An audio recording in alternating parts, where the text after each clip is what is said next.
Welcome back to Learner's World. Today's topic is theater basics.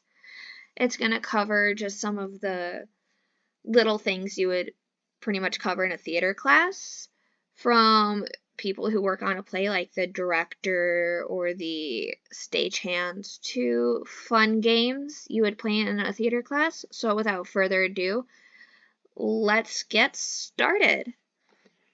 First up, we just have the simple parts of the theater. So the stage is called the deck.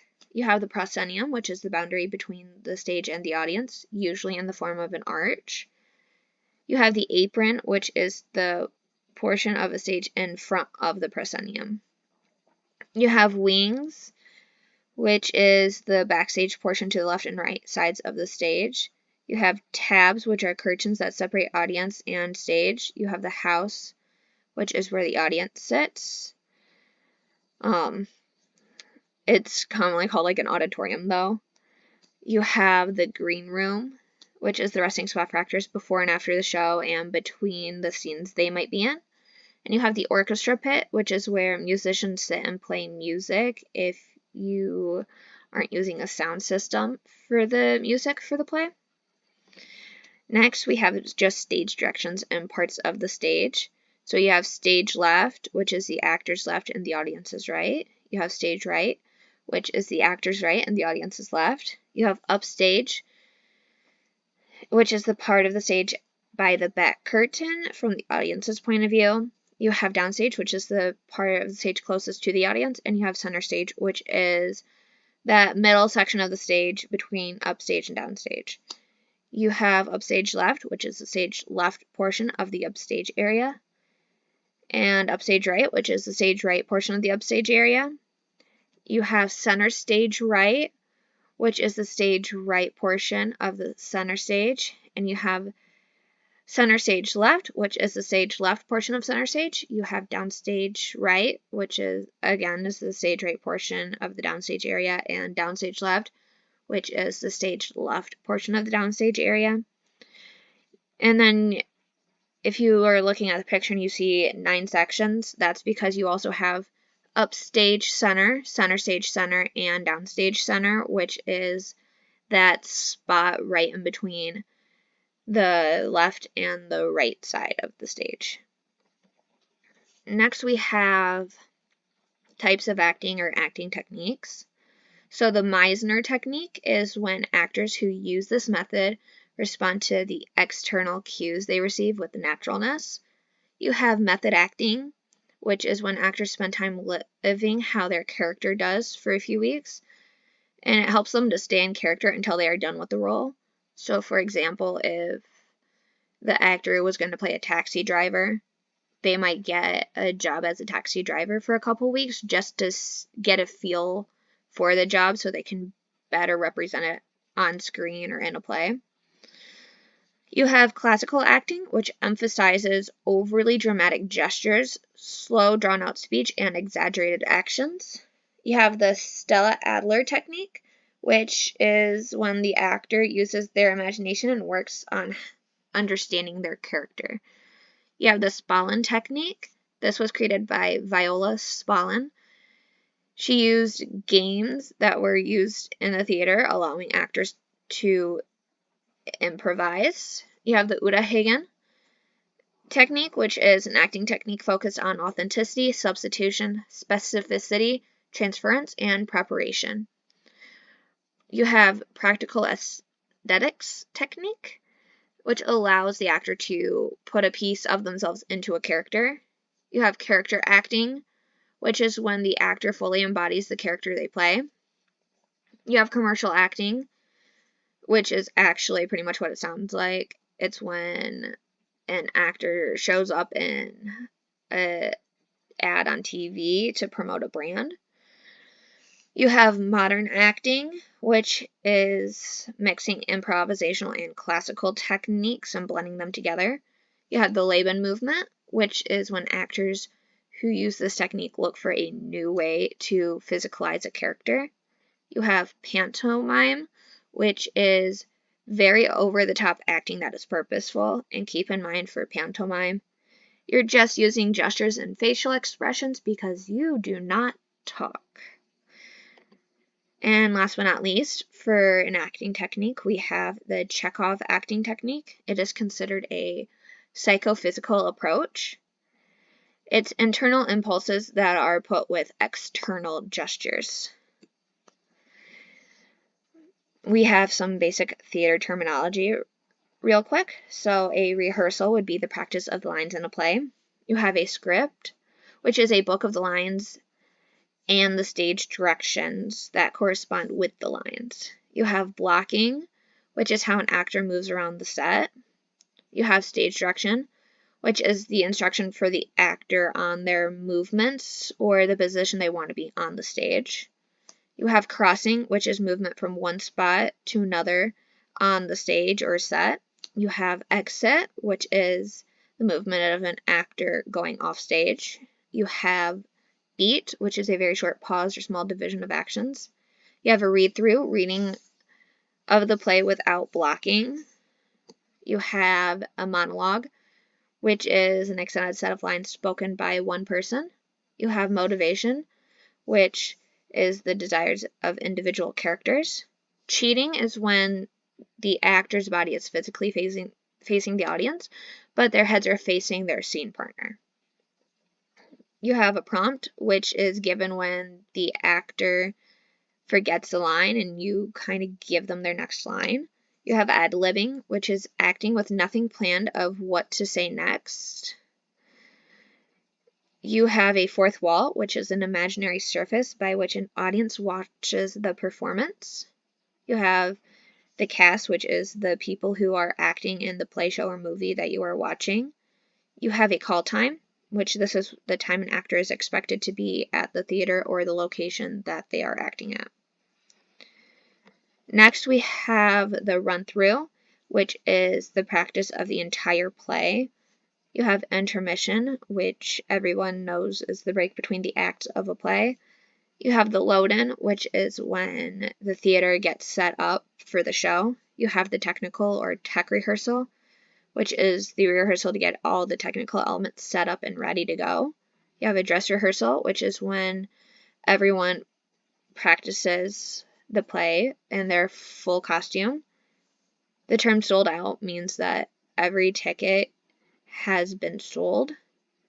You have standing room only, or SRO, which is when all the seats are filled and the audience that didn't get a seat just kind of fills in the areas around the seating.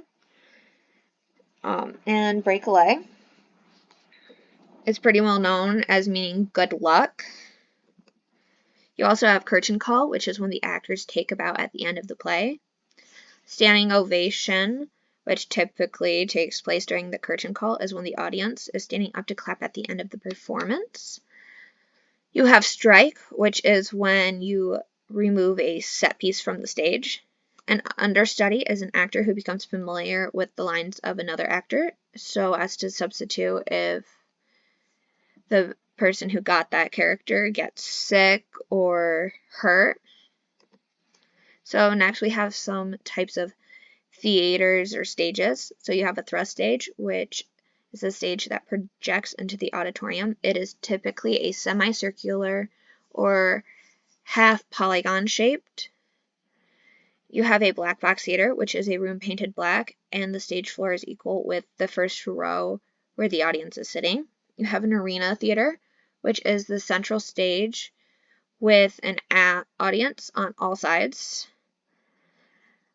You have theaters in the round, which means that it is a central performance area surrounded by the audience.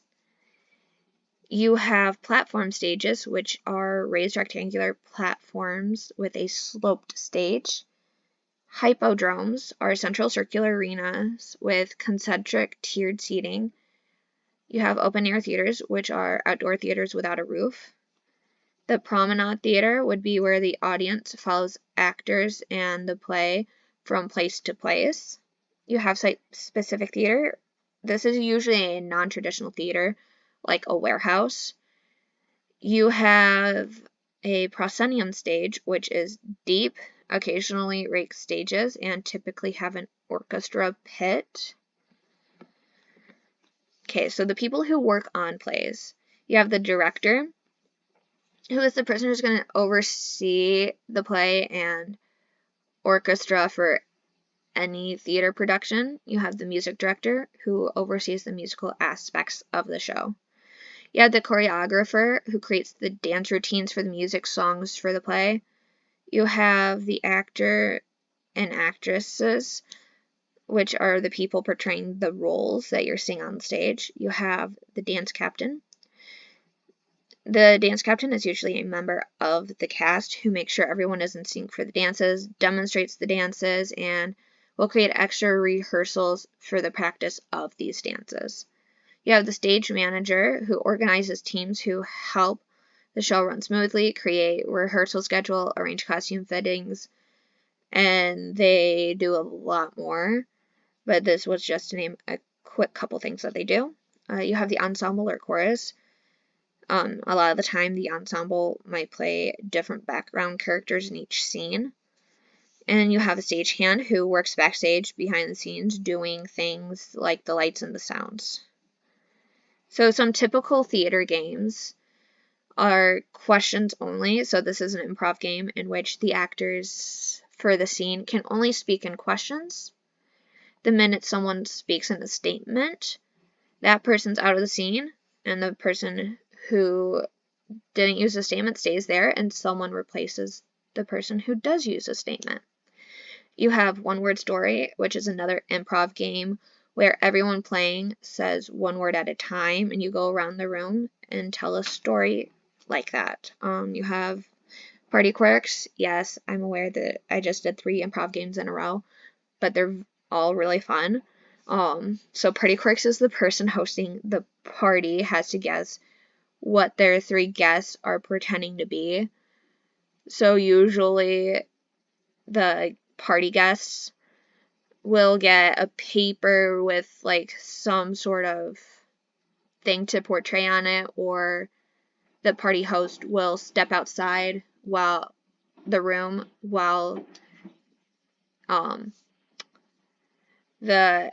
guests are being told what to portray. So then we have the game Yes and. One person will start with a statement, and then the next person is going to follow up with yes and. Then they'll add to it to make a sentence, and it keeps going like that for a bit.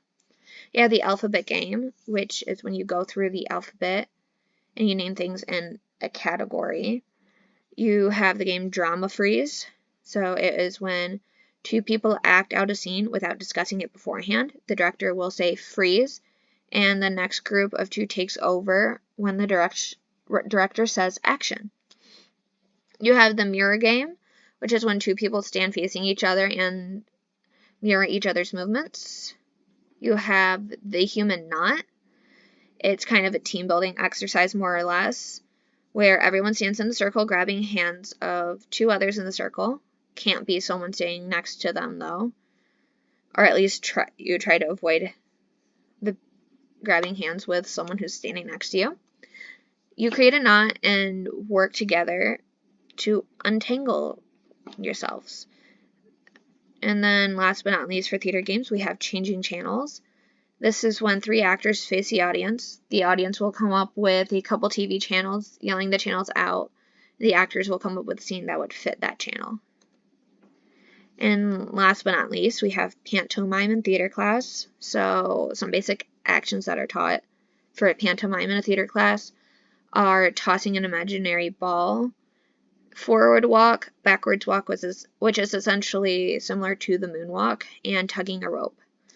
You have some rules for pantomime, though. You have to make a scene that is very clear for the audience to understand. You're not going to use words. You'll use precise motions and exaggerated facial expressions, and you'll keep the scene entertaining. So that's all I have for today. Thanks for watching. If there's a topic you want to maybe see in a future video, leave a comment below. And if you liked this video, please hit the like button, and I hope y'all have a great day.